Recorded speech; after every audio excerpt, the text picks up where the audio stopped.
மெழுகால கிடைக்கிற நல்ல வாழ்க்கைக்காக இல்லை, பக்ரதீஸ் மேலே உள்ள பயத்தினால இல்லை, சிவன் மேலே உள்ள நம்பிக்கையினால குணா மக்கள் எல்லாரும் சேர்ந்து ஒரே குரலில்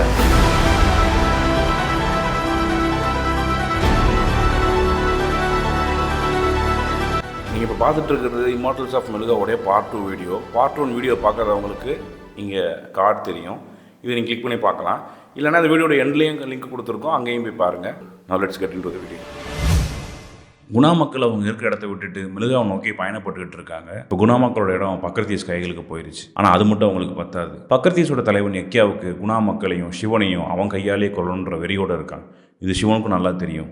ஆனால் மெழுகா நோக்கி போகும்போது எப்போனாலும் போர் நடக்கலாங்கிறதுனால சிவன் அலாட்டாக இருந்தார். அவர் நினச்ச மாதிரி நடந்துச்சு. குணா மக்கள் பயண கலைப்பில் ஒரு இடத்துல கேம்ப் போட்டு தங்கியிருந்தாங்க. அப்போ தான் பக்ரதீஸோட ஆட்டம் ஆரம்பிக்குது. சிவனுக்கு வந்த கோவத்தில் பக்ரதீஸை வெட்டி வீசிக்கிட்டு இருந்தார். At the same time Bhadra ஒரே நேரத்தில் 2 பக்ரதீஸ் தலையை வெட்டி எரிஞ்சிக்கிட்டு இருந்தார். போகிற வழியாக முடிவுக்கு வந்தது. அதில் பாதி பக்ரதீஸ் இறந்துருந்தாங்க. மீதி பேர் மண்டிட்டு மன்னிப்பு கேட்டு அவங்கள விட்டுற சொல்லி கெஞ்சிக்கிட்டு இருந்தாங்க. அதில் ஒருத்தன் தான் எக்கியா. பத்ரா எக்கிய கடத்தில் கத்தி வச்சுக்கிட்டு சிவனோட உத்தரவுக்காக வெயிட் பண்ணிக்கிட்டு இருந்தார். நந்தியோ சிவா இவங்ககிட்ட வெப்பன்ஸ் இல்லை, இவங்க மன்னிப்பு கேட்குறாங்க, இவங்களை கொல்றது போர் விதிமுறைகளுக்கு எதிரானது. பத்ராவோ இவங்க மன்னிக்க தகுதியே இல்லாத ஆட்கள், இப்போ இவங்களை விட்டா திருப்பி நம்ம அட்டாக் பண்ண தயங்கவே மாட்டாங்க அப்படின்னு சொல்கிறாரு. சிவன் ஒரு நிமிஷம் யோசிக்கிறாரு. என்றைக்குமே வன்முறையை அழிக்கவே முடியாது. அதனால் சிவன் பக்ரதீஸோட வெப்பன்ஸையும் அவங்க உடைமைகளையும் எடுத்துக்கிட்டு அவங்களை விட்டுற சொல்கிறாரு. பத்ராக்கோ ஒரே ஷாக், ஆனாலும் விட்டுறாரு. ஆனால் நந்திக்கு மனசில் ஒரு சின்ன நம்பிக்கை தோணுச்சு. நந்தி கடவுளை வேண்டிக்கிட்டார். சிவனுக்கு அந்த தகுதியும் ஆற்றலும் இருக்குது. நாங்கள் தேடி வந்த ஆள் சிவனாக தான் இருக்கணும், கண்டிப்பாக சிவனாக தான் இருக்கும்.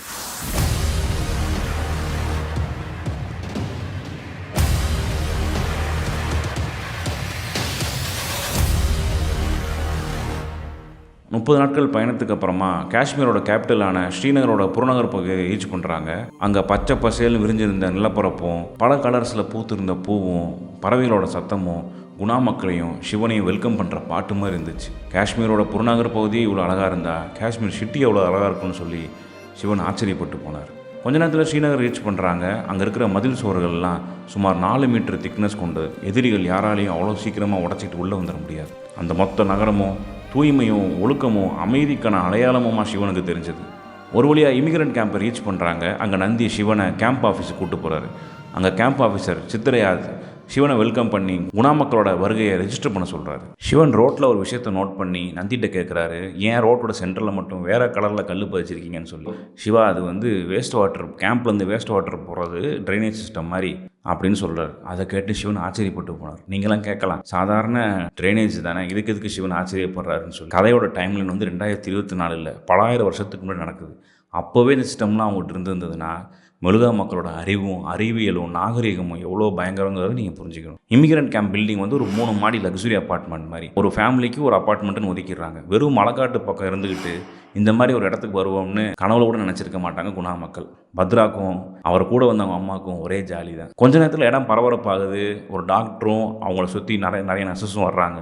நந்தி அந்த டாக்டரை பார்த்ததோ வணக்கத்தை போட்டு, ஆயுர்வேதி அம்மா நீங்களே இங்கே வருவீங்கன்னு நான் கனவுல கூட நினச்சி பார்க்கல, உங்கள்கிட்ட பேசுனது உங்களை பார்த்தது வந்து எனக்கு ரொம்ப பெருமையாக சந்தோஷமாகவும் இருக்குது அப்படின்றாரு. ஆயுர்வேதி யாருன்னா மெழுகாவிலேயே பெஸ்ட்டு டாக்டர். ஆயுர்வேதி சிவனை வெல்கம் பண்ணி அவங்களும் கூட வந்த நர்சஸும் இங்கே தான் இருப்பாங்க, உங்களுக்கு எந்த மெடிக்கல் அசிஸ்ட் வேணாலும் ஹெல்ப் பண்ணுறோம்னு சொல்கிறாங்க. அதுபோக இது டெம்பரரி அப்பார்ட்மெண்ட் தான், அவங்கள குவாரண்டைன் பீரியட் ஒரு 7 நாள் வச்சுருப்போம், அதுக்கப்புறம் அவங்களை வேறு இடத்துக்கு மாற்றிடுவோம் அப்படின்னு சொன்னவளதும் சிவனுக்கு டவுட் வந்துருச்சு. எதுக்கு தனிமைப்படுத்தியிருக்கீங்க, என்ன டிசீஸ்க்காக எங்களை தனிமைப்படுத்திருக்கீங்கன்னு கேட்டதும் நந்தி குறுக்க பூந்து, சிவா ஆயுர்வேதியை சொல்கிறத அப்படியே கேளுங்க, நிறைய கேள்வியெல்லாம் கேட்காதீங்க, ஏன்னா அவங்க தான் மெழுகாலேயே பெரிய டாக்டர் அப்படி சொல்கிறாரு. அப்போ சும்மா இல்லாமல் பத்ரா பெரிய டாக்டரா, என்ன பார்த்தா ஒரு 5 அடி கூட இருக்க மாட்டாங்க போலன்னு சொல்லி சிரிச்சிடுறாரு. இதை கேட்ட ஆயுர்வேதி காண்டாய் கிளம்புறாங்க. போகும்போது கடுப்பில் படிக்காத தற்குறி காட்டுவாசி கூட்டம்னு முணங்கிட்டு போனாங்க. அது சிவனுக்கு கேட்டுருச்சு. சிவனும் காண்டாயிட்டார். நைட்டு டின்னருக்கு சூப்பரான சாப்பாடு போடுறாங்க. அது கூட சேர்த்து ஒரு மூலிகை மருந்து கொடுக்குறாங்க. பத்ரா அதை குடிச்சிட்டு, சை என்ன மாட்டு மூத்திரமாக இருக்குன்னு துப்பிட்டாரு. சிவனும் மாட்டு மூத்திரமா, அது எப்படி இருக்கு உனக்கு தெரியுமா, அப்போ ஆல்ரெடி குடிச்சிருக்கான்னு கலாச்சி விட்டுறாரு. கொஞ்ச நேரம் ஜாலியாக பேசிட்டு பத்ரா ரூமுக்கு தூங்க போயிட்டாரு. சிவனும் அவர் ரூமுக்கு வந்துடுறாரு.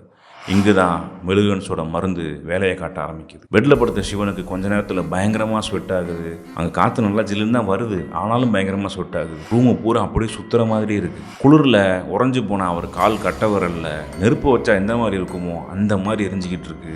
உடம்பும் தசையும் எலும்பும் க்ரஷர் மிஷினில் மாட்டினா எப்படி இருக்குமோ அந்த மாதிரி போட்டு முறுக்கிக்கிட்டு இருக்கு. கஷ்டப்பட்டு மூச்சை இழுத்து உள்ளே வாங்கி சிவன் விட்டு பார்க்குறாரு. கொஞ்ச நேரம் சரியான மாதிரி இருக்குது.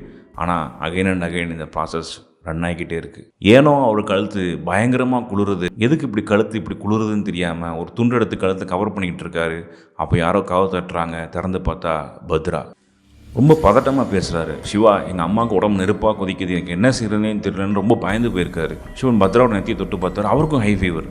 நீ ஒன்றும் கவலைப்படாத, நீ போய் ரூமில் உங்கள் அம்மா கூட டாக்டரோட வரேன்னு சொல்லி சிவன் கிளம்பும்போது போகிற வழியில் இருக்கிற ரூமில் இருக்கிற எல்லா மக்களும் எங்கள் அம்மாவுக்கு முடியல, எங்கள் அப்பாவுக்கு முடியல, குழந்தைக்கு உடம்பு நெருப்பாக கொதிக்குதுன்னு கத்திக்கிட்டே கதறிக்கிட்டே வெளியே வர்றாங்க.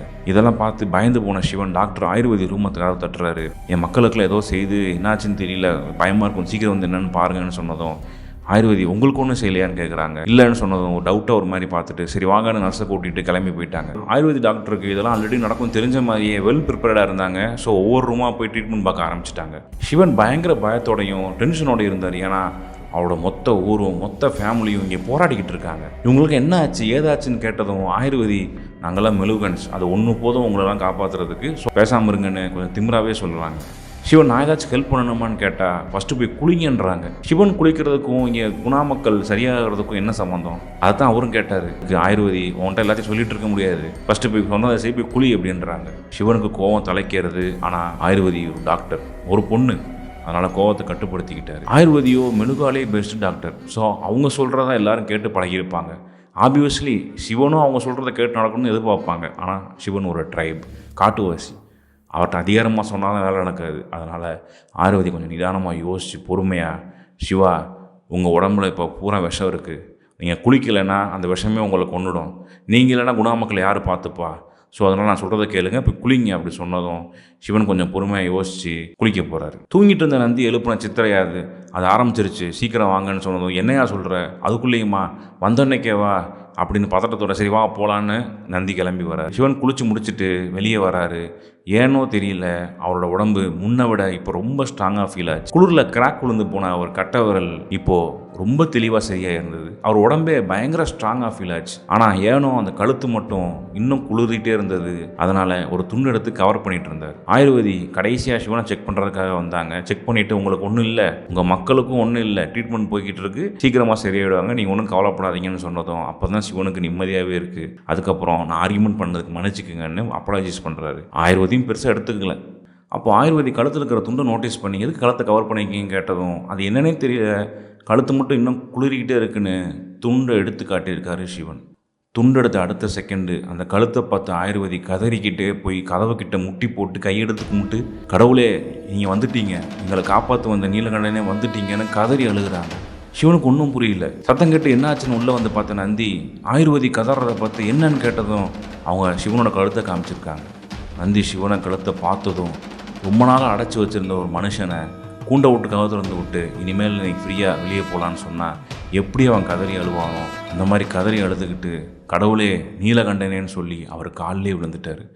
அப்போது சிவனுக்கு தோணின ஒரே கேள்வி என்னன்னா, யார் இந்த நீலகண்டன்? ஸோ இந்த சீரீஸில் மொத்தம் 13 எபிசோடு மாதிரி இருக்கும். அடுத்தடுத்த எபிசோடு வரணுன்னா உங்களுக்கு வந்தது தெரியணுன்னா நீங்கள் சேனல் சப்ஸ்கிரைப் பண்ணியிருக்கணும். So make sure you subscribe our channel. And உங்கள் ஃப்ரெண்ட்ஸுக்கு இந்த மாதிரி கதை கேட்க பிடிக்கும்னா அவங்களுக்கு இந்த வீடியோவை ஷேர் பண்ணுங்கள். So see you in the next video of Immortals of Meluga Pod.